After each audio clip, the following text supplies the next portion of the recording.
Welcome everyone to our YouTube channel. आज के video में इंटीग्रेशन ये यूनिट का प्रॉब्लम नंबर 62 स्टडी करेंगे। तो क्वेश्चन क्या रहेगा ये देखिए, यहां पे क्या लिखा है, find the integration of 3x into under root of x square plus 4 into d x. तो चलो हम ये प्रॉब्लम सॉल्व करेंगे, और ये प्रॉब्लम सॉल्व करने के लिए आपको इंटीग्रेशन के कुछ बेसिक फार्मूलेस पता होना चाहिए। वैसे ये प्रॉब्लम सॉल्व करते करते इसमें यूज होने वाले फार्मूलेस हम बीच बीच में बताया करेंगे, उससे आपको हेल्प हो जाएंगी। तो चलो अब इसको सॉल्व करना स्टार्ट कर लेते हैं। सबसे पहले हम क्या करेंगे, ये सबसे पहले ये गिवन इंटीग्रल को एज अ आई ले लेंगे ताकि सॉल्व करने में आसानी हो। तो यहां पर लिख लेंगे let I equal to given integral क्या दिया है, that is integration of 3x into under root of x square plus 4, ये दिया हुआ है। ठीक है, तो ये हम यहां लिख लेंगे x square plus 4 into d x. ठीक है, अब इसको किस तरह से इंटीग्रेट करेंगे, क्या यहां पे कोई डायरेक्ट फार्मूला यूज होता है? नहीं, फार्मूला डायरेक्टली यूज नहीं होगा। हमें इसको सॉल्व करना पड़ेगा बाय सब्स्टिट्यूशन मेथड। उसमें कोई ना कोई टर्म को हमें सब्स्टिट्यूट करना पड़ेगा कोई दूसरे वेरिएबल से, देन आफ्टर हमें इंटीग्रेट करना पड़ेगा, तब जाके ये सॉल्व होगा। सब्स्टिट्यूशन मेथड का यूज करने के सिवाय कोई ऑप्शन नहीं है। तो हम क्या करेंगे, ये जो ब्रैकेट के अंदर जो टर्म्स है, देखो कौन सी ब्रैकेट के अंदर है एक्स स्क्वायर प्लस 4, तो हम क्या करेंगे, ये एक्स स्क्वायर प्लस 4 की जगह कुछ पुट करेंगे, कोई और वेरिएबल एज अ टी।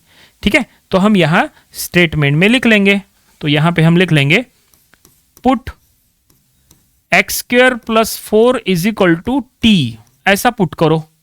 ठीक है, अच्छा सब्स्टिट्यूशन मेथड का यूज कर रहे हैं, इसके जगह हम ये टी पुट कर रहे हैं, ये ठीक है। अब इसको हमें डिफरेंशिएट करना है, क्योंकि जो टर्म को हमें सब्स्टिट्यूट करना होता है उसको डिफरेंशिएट करना कंपलसरी है। तो एक्स स्क्वायर का डिफरेंशिएशन ट्वाइस एक्स, और एक्स का डी एक्स, 4 का हो जाएगा 0 कांस्टेंट है इसलिए, और t का हो जाएगा dt।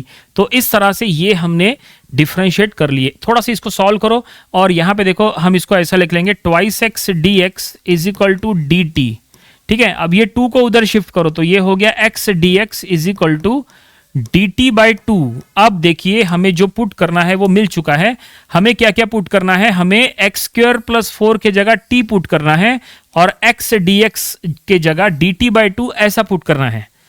समझ में आया? तो चलो पुट करेंगे। तो यहां पे जो है किस तरह से पुट होगा जरा ध्यान से देखो। नंबर ऑफ स्टूडेंट्स यहां पे गलती कर सकते हैं। देखो ये इंटीग्रल है हमारे पास, तो हम यहां पे पुट करने वाले हैं, तो कुछ ऐसा लिखेंगे, एक मिनट। तो ये हो गया i इक्वल टू, देखो अब क्या हो रहा है, अब इंपॉर्टेंट है इंटीग्रल, ये जो 3 है ये पहले एज इट इज रखो। ठीक है, अब ये x को फिलहाल छोड़ दो, ठीक है ना, x को छोड़ दो। ये जो अंडर रूट के अंदर एक्स स्क्वायर प्लस 4 है, एक्स स्क्वायर प्लस 4 के जगह t रखो, तो हो जाएगा अंडर रूट ऑफ टी। तो हम यहां लिख लेंगे अंडर रूट ऑफ टी, समझ गए, अंडर रूट ऑफ टी।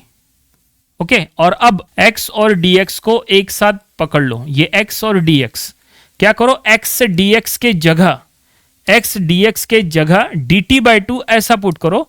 ठीक है ना, तो हम यहां पे लिख लेंगे तो इंटू dt बाई 2। ये देखिए ये एक स्टेप बस इंपॉर्टेंट है। नंबर ऑफ स्टूडेंट्स बस यहीं पे गलती करते हैं, गलती नहीं होनी चाहिए। हमने यहां पे जो है 2 यहां पे वैल्यूज के जगह कुछ ना कुछ पुट किए हैं। क्या पुट किए हैं जरा आप समझ लो। सबसे पहले हमने ये अंडर रूट के अंदर जो एक्स स्क्वायर प्लस 4 है, ये अंडर रूट के अंदर एक्स स्क्वायर प्लस 4 है ना, इसके जगह टी पुट करो, क्योंकि हमने आपको कहा है कि एक्स स्क्वायर के जगह, ये देखो एक्स स्क्वायर प्लस 4 की जगह टी पुट करना है, तो इसके जगह आ गया टी, तो अंडर रूट ऑफ टी हो गया। और अब दूसरा सबसे इंपॉर्टेंट है कि एक्स डी एक्स, देखो ये एक्स डी एक्स, इसके जगह ये वैल्यू पुट करो। देखो एक्स डी एक्स के जगह डी टी बाई 2 पुट करना है, एक्स डी एक्स के जगह डी टी बाई 2 आ गया, और एक्स स्क्वायर प्लस 4 की जगह अंडर रूट के अंदर टी आ गया। समझ में आया? बस ये एक है, बाकी कुछ भी नहीं है। अब चलो हम इसको सॉल्व करेंगे।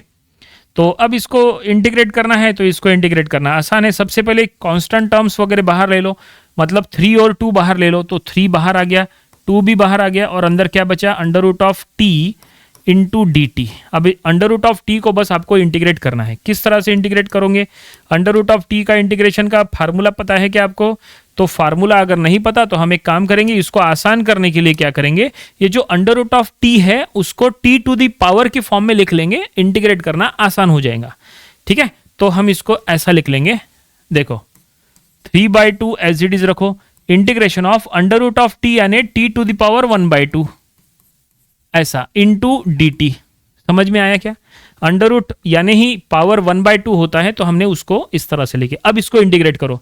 अब ये t to the power n के फॉर्म में आ चुका है। अब इसको इंटीग्रेट करो, फार्मूला यूज होगा। देखो क्या फार्मूला यूज होगा, यहाँ पे लिख के दे रहे हैं।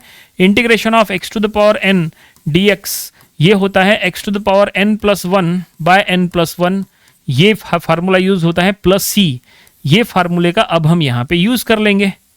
ठीक है ना। Integration of x to the power n का होता है x to the power n+1 by n+1, तो यहाँ t to the power n के फॉर्म में है, n का वैल्यू 1/2 है, तो इसको इंटीग्रेट करेंगे बाय यूजिंग दिस फार्मूला, तो ये कुछ ऐसा होगा। एक मिनट, ये फार्मूला जो है थोड़ा सा हम इधर लिख लेते हैं ताकि आपको दिखाई दे पूरी तरह से।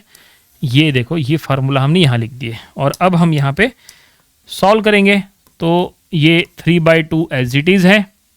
अब इसका इंटीग्रेशन हो जाएगा t टू द पावर 1/2 + 1, देखो इसको हम इसको ऐसा लिखते हैं, 1/2 + 1 डिवाइडेड बाय 1/2 + 1, इसको ब्रैकेट भी दे देते हैं, आपको अच्छे से और समझ में आएगा। Plus c is the constant, ये देखिए समझ में आया क्या? n की वैल्यू यहाँ पे क्या है, n की वैल्यू यहाँ पे 1/2 है ना, तो फार्मूले के according x to the power n+1 by n+1, तो n+1 यानी 1/2 + 1 बाय 1/2 + 1, ऐसा है। अब 1/2 + 1 यानी क्या होता है, 3/2, तो यहाँ पे भी 3/2 आएगा और यहाँ पे भी 3/2 आएगा, तो हम यहाँ लिख लेंगे बाहर का 3/2 एज इट इज। अब हो जाएगा t टू द पावर 3/2 और डिनोमिनेटर में भी 3/2 प्लस c। समझ में आया? इंटीग्रेट हो चुका है। अब क्या करो, अब ये जो 3/2 है ना, ये जो डिनोमिनेटर में 3/2 है ना, उसका 2 ऊपर शिफ्ट करो, ये 2 ऊपर शिफ्ट करो, तो ऊपर शिफ्ट होने के बाद वो 2/3 हो जाएगा, समझे? तो चलो वो हम लिखते हैं, तो ये बाहर का 3/2, ठीक है। अब ये जो डिनोमिनेटर में 3/2 है उसका 2 ऊपर आया, तो 2 ऊपर 3 नीचे, मतलब वो हो जाएगा 2/3, और t टू द पावर 3/2 तो एज इट इज है, प्लस c। ठीक है, बस ये स्टेप समझ में आया क्या? ये स्टेप इंपॉर्टेंट है। और अब इसके बाद जो है ये 3 यहाँ कट गया, ये 2 यहाँ कट गया, तो क्या बच गया, तो यहाँ पे बच गया सिर्फ t टू द पावर 3/2।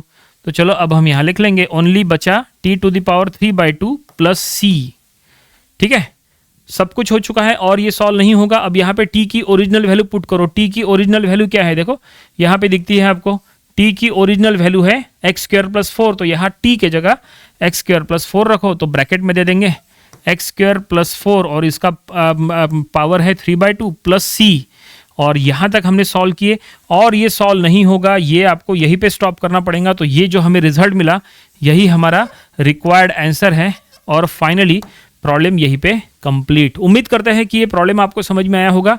ये प्रॉब्लम आपको अपनी प्रैक्टिस बुक में जरूर सॉल्व करके देख लेना चाहिए। ये था इंटीग्रेशन ये यूनिट का प्रॉब्लम नंबर 62। इसके पहले जो हमने इसके 61 प्रॉब्लम्स लिए थे वो भी आपको स्टडी कर लेना चाहिए और इसके आने वाले दिनों में हम इसके और भी नंबर ऑफ प्रॉब्लम्स कवर करेंगे ताकि इसकी और अच्छे से प्रैक्टिस हो जाए। तो मिलते हैं नेक्स्ट वीडियो में। Thank you very much.